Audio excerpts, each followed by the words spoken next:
எல்லாருக்கும் வணக்கம். இன்னைக்கு ஒரு சூப்பரான ஒரு குழம்பு ரெசிபி தான் பார்க்க போகிறோம். இதுக்கு பேர் வந்து வெள்ளை குழம்புன்னு சொல்லுவோம். வெள்ளை குழம்புனா ஏன் வெள்ளையா இல்லைன்னு கேட்காதீங்க. இந்த குழம்புக்கு வந்து பருப்பே கிடையாது, ஆனால் ரொம்பவே டேஸ்ட்டாக இருக்கும். அதுக்கு புளியை ஃபஸ்ட்டு நம்ம கரைச்சி வச்சுக்கணும். தேவையான அளவு குழம்புக்கு தேவையான அளவு புளியை கரைச்சி வச்சுட்டு அதில் கொஞ்சமாக மஞ்சள் தூள், கொஞ்சமாக மிளகாய் தூள் போட்டுட்டு தேவையான அளவு உப்பையும் போட்டு நல்லா அந்த உப்பை கரைச்சி விட்ருங்க அந்த புளி தண்ணியில். இப்போ நம்ம குழம்புக்கு என்னெல்லாம் காய்கறி போடுவோமோ அந்த காய்கறியெல்லாம் போட்டுக்கலாம். நான் முருங்கைக்காய், கத்திரிக்காய் சேர்த்துருக்கேன். அது போக முட்டைக்கோஸ் இருக்கு இல்லைங்களா, அதில் நடுப்பக்க தண்டை வந்து நம்ம வந்து துருவி போட மாட்டோம். சம்டைம்ஸ் அதை வந்து தூர போட்டுருவோம் இல்லையா, அந்த தண்டை நீங்கள் இந்த மாதிரி கட் பண்ணி நீங்கள் இந்த மாதிரி குழம்புல சேர்த்து பாருங்கள். அது ஒரு டிஃப்ரெண்ட்டான டேஸ்ட், ஒரு கிழங்கு மாதிரி இருக்கும். மறக்காமல் நீங்கள் இந்த டிப்பை ட்ரை பண்ணி பாருங்கள்.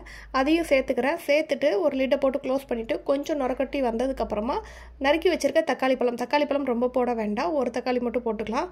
இப்போ இதை அரைக்கிறதுக்கு தேவையான 2 செல் தேங்காய், ஒரு கைப்பிடி சின்ன வெங்காயம், கொஞ்சம் சீரகம், காரத்துக்கு தகுந்தாப்புல வரமிளகா ஒரு 4லேருந்து 5 மிளகா. இதுக்கு தேங்காய் கொஞ்சம் ஜாஸ்தி தான் போடணும், ஏன்னா நம்ம பருப்பு போடல அப்படிங்கிறதுனால. அதையும் அரைச்சி தனியாக வச்சுக்கோங்க. இப்போ கடாயில் கொஞ்சமாக ஆயில் விட்டு கொஞ்சம் வெந்தயமும் கொஞ்சம் சின்ன வெங்காயம் முழுசாகவே அப்படியே அதை வதக்கி அந்த குழம்புல கொதிக்கிற குழம்புல அதில் சேர்த்துருங்க.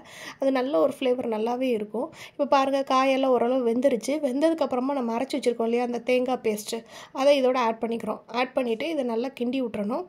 நம்ம அந்த பச்சை வாடை போகணும். அந்த தேங்காயோட பச்சை வாடை போய் கொஞ்சம் இது வந்து குழம்பு வந்து கொஞ்சம் கெட்டித்தன்மை வரும் ஓரளவு. அந்த தேங்காயெல்லாம் குழம்போட சேர்ந்து கொஞ்சம் கெட்டியாகிற மாதிரி இருக்கும். அந்த ஸ்டேஜில் நீங்கள் ஆஃப் பண்ணிடலாம். இப்போ வந்து அதுக்கு தேவையான காயப்பொடி கொஞ்சமாக சேர்த்துடலாம். சேர்த்துட்டு குழம்பு நல்லா கொதிக்க விடுங்க. அது பச்சை வாடை போனதுக்கப்புறமா இதுக்கு தேவையான தாளிப்பை வந்து தாளித்து கொட்டிடலாம்.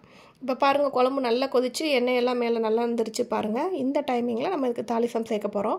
கடாயில் கொஞ்சமாக ஆயில் விட்டு கடுகு, உளுந்தம் பருப்பு சேர்த்து நல்லா வெடிக்க விட்ருங்க. இது நல்லா வெடித்ததுக்கப்புறமா ஒரு 4-5 சின்ன வெங்காயம், அப்படி இல்லைன்னா ஒரு கால் சைஸ் வந்து பெரிய வெங்காயத்தோட கால் பகுதி அந்த அளவுக்கு நீங்கள் குட்டி குட்டியாக கட் பண்ணிவிட்டு கருவேப்பிலையும் சேர்த்துட்டு நல்லா தாளிசத்தை இதில் இந்த குழம்புல கொட்டி விட்ருங்க. அவ்வளோதாங்க, சூப்பரான வெள்ளை குழம்பு ரெடி ஆயிடுச்சு. இந்த குழம்போட அப்பளம் வச்சு சாப்பிடும்போது ரொம்பவே சூப்பராக இருக்கும். இல்லைன்னா ஏதாவது பொரியல் கூட நீங்கள் வச்சுக்கலாம். கடைசியாக மல்லித்தலை தூவி இறக்கிடுங்க. அப்புறமா இந்த குழம்பு சாதத்தை சாப்பிட்டுட்டு மறக்காமல் தயிர் ஊற்றி சாப்பிடும்போது இந்த குழம்பை மிக்ஸ் பண்ணி சாப்பிட்டு பாருங்கள். டேஸ்ட்டு சும்மா சூப்பராக இருக்கும். ஒருவேளை குழம்பு கொஞ்சம் உங்களுக்கு புளிப்பு கூட மாதிரி இருந்துச்சு அப்படின்னா கொஞ்சம் வெல்லம் இல்லைன்னா நாட்டு சக்கரை சேர்த்து கலக்கி இறக்கிருங்க. ரெசிபி பிடிச்சிருந்தா சப்ஸ்கிரைப் பண்ணுங்கள். தேங்க்ஸ் ஃபார் வாட்சிங்.